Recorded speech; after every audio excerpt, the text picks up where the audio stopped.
Hi అండి, అందరికీ నమస్తే. నేను మీ పూర్ణిమగారిని పీజీటెక్స్ ఛానల్ నుంచి మాట్లాడుతున్నాను. నేను బాగున్నానండి. మీరందరూ చాలా చాలా బాగుండాలని కోరుకుంటూ ఇవాళ వీడియో మీకు ఇప్పటికే అర్థమై ఉంటుంది. మా పాపది క్లాసికల్ డ్యాన్స్ పర్ఫార్మెన్స్ మహతి ఆడిటోరియంలో. యాక్చువల్గా ఇది లాస్ట్ సాటర్డే వీడియో. కొంచెం వేరే వేరే వీడియోస్ ఉండడం వల్ల, కొంచెం డిస్టర్బెన్స్ ఉండడం వల్ల లేట్గా అప్లోడ్ చేస్తున్నాను. యాక్చువల్గా ఇది నా డ్రీమ్ అనమాట. ఒక్కసారన్నా అడుగు పెట్టాలి మహతిలో అనేది. సో మా పాప ద్వారా నా డ్రీమ్ అయితే నిజమైందనమాట. అదే అంటుంటుంది, నీకు ఏమేమి డ్రీమ్స్ ఉన్నాయి చెప్పు మమ్మీ, నేను ఫుల్ఫిల్ చేస్తాను అని. అంటారు కదండి, పిల్లలు పుట్టడం కాదు, పిల్లలు మన కోరికలు నెరవేర్చేంత గొప్పగా డెవలప్ అయ్యారంటే ఆ ఆనందమే పేరెంట్స్కి వేరే లెవెల్లో ఉంటుందని. సో కాకపోతే కొంచెం కష్టమైంది, ఎందుకంటే ఎర్లీ మార్నింగ్ వెళ్ళాల్సి వచ్చిందనమాట. సాటర్డే మార్నింగ్ 5:30 లోపల మేము ఇక్కడ నుంచి బస్సులో అయితే స్టార్ట్ అయిపోయేసి అక్కడికి వెళ్ళి మేకప్ అంతా చేసి ఇంకా 8:30కి అంతా ప్రోగ్రామ్ స్టార్ట్ అయిపోయింది. సో కొంచెం ఆ జర్నీ ప్రాబ్లం తప్ప రిమైనింగ్ అంతా ఏమంత ఇబ్బంది అనిపించలేదు. మహతిలోనే ఫుడ్ ప్రొవైడ్ చేస్తారనమాట. ఇంకా అక్కడ రూమ్ ఒకటి ఇవ్వడంతో అక్కడ రూమ్లోనే రెడీ అయిపోయాము. పాపని నేనే రెడీ చేసేసుకున్నాను. కొంచెము వేరే వాళ్ళు హెల్ప్ చేశారు, ఇంకా వాళ్ళు హెల్ప్ చేసింది కానీ మనం చెప్పాలి కదా. ఇంకా కొన్ని ఐటమ్స్ అయితే నాకు తెలిసిన మేడం గారు అయితే తీసుకొచ్చి ఇవ్వడం జరిగింది. ఇంకా ఫైనల్గా పాప లుక్ అయితే ఇది. ఇంకా రెడీ చేసేసి ఆడిటోరియంలోకి వెళ్తున్నాం. యాక్చువల్గా ఆడిటోరియం బ్యాక్ ఒక రూమ్ ఇచ్చారు. ఇంకా రెడీ అయినాక ఆడిటోరియంలోకి వెళ్తున్నాము. నేను ఆడిటోరియంలోకి వెళ్ళటంతో చాలా చాలా ఎగ్జైట్ అయ్యాను అనమాట. టు బీ ఫ్రాంక్ చెప్పాలా, వీడియో క్యాప్చర్ చేయలేకపోయాను కానీ నేను ఆడిటోరియం అయితే ఒక్కసారి చూపెట్టాను అనమాట. ఎందరికో కళ, అంటే మా నాన్నగారు డ్రామా ఆర్టిస్టు. సో ఆయన చేయని అంటే దాంట్లో రోల్స్ ఉంటాయి కదా, దట్టు చాలా బాగా ఇచ్చేసేవాళ్ళు అనమాట. సో మా నాన్నగారి తర్వాత నా కూతురు ఇట్లా స్టేజ్ పర్ఫార్మెన్స్ ఇవ్వడం అయితే జరిగిందనమాట. అదొక రకమైన హ్యాపీ. సో ఇదనమాట మహతి ఆడిటోరియము. యాక్చువల్గా ఫ్రంట్ నుంచి ఇంకో వే ఉంది, మామూలుగా వచ్చే వే ఇంకొకటి ఉందన్నమాట. మార్నింగ్ సెక్షన్ కదా, పెద్ద క్రౌడ్ అయితే లేదు. ఈవినింగ్స్, ఆఫ్టర్నూన్స్ నాటకాలు అన్నీ జరుగుతూ ఉంటాయంట. ఇప్పుడు వచ్చి కల్చరల్ ప్రోగ్రాము యొక్క అవార్డ్స్ ఫంక్షన్ అయితే జరిగింది. దాంట్లో మా పాపది సోలో అండ్ గ్రూప్ పర్ఫార్మెన్సెస్ 2 ఉన్నాయి. ఈవెన్ కాపీరైట్ క్లైమ్ వచ్చినా పర్వాలేదని యాజ్ ఇట్ ఈజ్ పాప పర్ఫార్మెన్సెస్ అయితే అట్లే యాడ్ చేసేసాను. ప్రాబ్లం అవుతుందంటే డిలీట్ చేస్తా, యాజ్ ఎర్లీ యాజ్ పాసిబుల్ చూసేసింది. ఎందుకంటే నా లైఫ్ స్టైల్లో, అంటే నా మెమొరబుల్ థింగ్స్లో నాకు చాలా చాలా ఒక డ్రీమ్ అనే దాంట్లో నేను ఫుల్ఫిల్ చేశానని చెప్పచ్చు. సో అక్కడైతే మన పెద్ద ఆయన అలవేలు మంగమ్మ ఫొటోస్ అంతా ఉంటాయి. కొన్ని ఫొటోస్ క్యాప్చర్ చేస్తుంటే ఆల్రెడీ కొందరు ఇచ్చి సోలో పర్ఫార్మెన్సెస్ అయితే స్టార్ట్ అయిపోయిందనమాట. సో అన్నిటికీ సాంగ్స్ అయితే యాడ్ చేయలేదు, ఓన్లీ మా పాప పర్ఫార్మెన్సెస్ వరకే యాడ్ చేశాను. అభినయ ఆర్ట్స్ ద్వారా హనుమ అవార్డ్స్ తిరుపతి వాళ్ళైతే ఈ ప్రోగ్రామ్ కండక్ట్ చేస్తున్నారు మహతి ఆడిటోరియంలోనండి. చాలా అంటే చాలా పెద్ద ఆడిటోరియం, నెంబర్ ఆఫ్ మెంబర్స్ అంటే నెంబర్ ఆఫ్ సీటింగ్స్ అట్లా ఉందన్నమాట. సో మా లోకల్ అయితే నేను చిన్నప్పుడు రామచంద్ర సినిమా హాల్ అనేసి ఉండేది, ఆ టైప్లో సీటింగ్స్ ఉందన్నమాట. అంటే మనం వెయిట్ తక్కువ అయితే సీట్ పైకి లేపేస్తుంది, కొంచెం పుష్ బ్యాక్ టైప్లో ఉందన్నమాట సీటింగ్. కానీ చాలా చాలా నెంబర్ ఆఫ్ సీట్స్ నాకు కౌంటబుల్ కాదు.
ఇక్కడ పర్ఫార్మెన్స్ చేసిన ప్రతి బిడ్డకి వీళ్ళు ఒక షీల్డ్ నెక్స్ట్ ప్రశంసా పత్రం అయితే అందజేస్తున్నారండి. గౌరవ అతిథిని ఒకరిని ఇన్వైట్ చేసి వాళ్ళ ద్వారా అయితే అంటే గ్రూప్స్ అయినా కూడా గ్రూప్స్ మొత్తానికి సోలోగా చేసిన సోలో పర్సన్స్కి వీళ్ళు ప్రశంసా పత్రాన్ని ఒక షీల్డ్ అంటే ఈ యొక్క అవార్డ్స్ తరపున అభినయ ఆర్ట్స్ తరపున ఒకళ్ళైతే ప్రొవైడ్ చేస్తూ ఉన్నారనమాట. అందులో భాగంగా పాప పర్ఫార్మెన్స్ అయిపోయినాక ఒక విఐపి పర్సన్ ద్వారా అయితే సోలో పర్ఫార్మెన్స్లో సార్ ద్వారా ఇప్పించడం అయితే జరిగింది.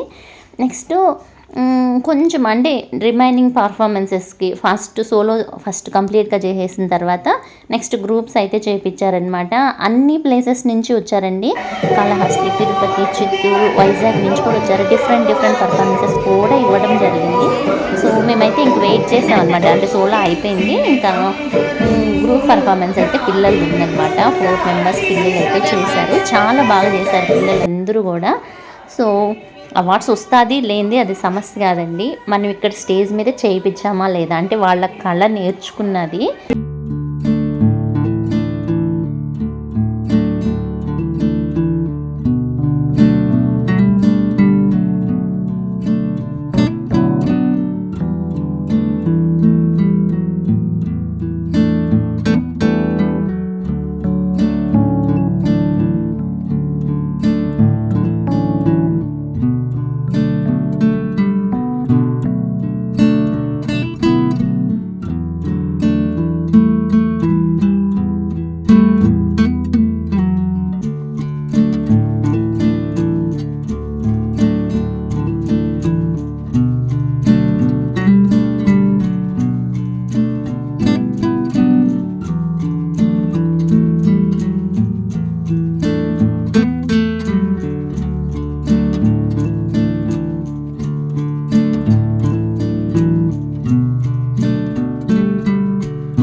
సో ఇక్కడొచ్చి ప్రతి పర్ఫార్మెన్స్‌కి ఈవెన్ గ్రూప్‌కైనా, సోలోకైనా ఈ యొక్క మహతి ఆడిటోరియం హనుమాన్ అవార్డ్స్ తరపున అభినయ ఆర్ట్స్ వాళ్ళు వీళ్ళకి ఒక షీల్డ్ నెక్స్ట్ వాళ్ళు పర్ఫార్మెన్స్ సర్టిఫికేట్ ఒకటి ఇవ్వడం అయితే జరిగిందనమాట.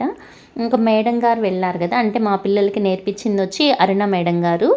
ఇంకా మాకు తెలిసిన మేడము శైలజారెడ్డి మేడము, ఇంకా సీనియర్ స్టాఫ్ రిపోర్టర్ అంటే ప్రైజెస్ డిస్ట్రిబ్యూట్ చేసిన వాళ్ళు తెలిసిన వాళ్ళనమాట. సో ఇంకా వీళ్ళందరూ కానీ కొంచెం తెలిసిన మొహాలు కావడంతో కొంచెం బెరుగు తగ్గిందనమాట. వాస్తవంగా నేను పాపే అయిపోయాము. మా కజిన్ అమ్మాయి వస్తానన్నది కొంచెం వాళ్ళ నాన్నగారి హెల్త్ ఇష్యూ రావడంతో ఆ అమ్మాయి డ్రాప్ అవడంతో కొంచెం భయపడ్డాను నేను గ్యాప్ బాగా రావడం. మాకు కాళహస్తిలో అయితే ఇంట్లో రెడీ చేసేస్తాను. కొంచెము మా కజిన్స్ ఎవరో ఒకరు సపోర్ట్ చేయడం, లేదా మా బాబు ఎవరో ఒకరు సపోర్ట్ చేయడం అట్లా. అక్కడైతే మాత్రం కొంచెం బాగా కోఆపరేట్ చేశారని చెప్పాలి. పక్కన వాళ్ళు సపోర్ట్ చేశారు వెళ్ళిన వాళ్ళు అట్లా. కానీ చాలా బాగా జరిగిందనమాట. పర్ఫార్మెన్స్ వైజ్ కానీ, పాపను రెడీ చేయడం కానీ, నా శక్తి మేరకు నేను బాగా రెడీ చేశాను. ఇంకా నా డ్రీమ్ అయితే ఫుల్ఫిల్ అయిపోయింది. ఇంకా మేడం గారితోనూ ఇంకా అందరూ అంటే అక్కడికి వెళ్ళిన పిల్లలందరూ వాళ్ళ షీల్డ్స్, సర్టిఫికేట్స్ అవి పెట్టుకొని మరీ స్టేజ్ మీద వేరే పర్ఫార్మెన్సెస్ జరుగుతున్నాయి కదా! పక్కనైతే చాలా మంచి పెయింటింగ్స్ ఉన్నాయండి. లార్డ్ వెంకటేశ్వర స్వామి, శ్రీకృష్ణ అట్లయితే ఉన్నాయన్నమాట. ఇంకా మేడం గారు శైలజారెడ్డి మేడము ఎక్సలెంట్ డాన్సర్ అనమాట. సో కోచ్ కూడాను. ఇంకా వీళ్ళైతే నేను మేడం గారి దగ్గరికే పాపని సీసీ సర్టిఫికేట్ కోర్స్ కోసం జాయిన్ చేయాలా అనేసి అయితే ఆలోచిస్తున్నాను. ఇంకా ఫైనల్గా ప్రోగ్రామ్ అయితే కంప్లీట్ చేసుకొని మేమైతే ఇంకా రిటర్న్ అవుతా ఉన్నాం అనమాట. మా ప్రోగ్రామ్ మీకు నచ్చినట్లయితే ప్లీజ్ ఒక లైక్ ఇచ్చి సబ్స్క్రైబ్ చేసుకొని సపోర్ట్ చేయడానికి అయితే ట్రై చేయండి. ఓకే అండి, బాయ్, సీ యూ.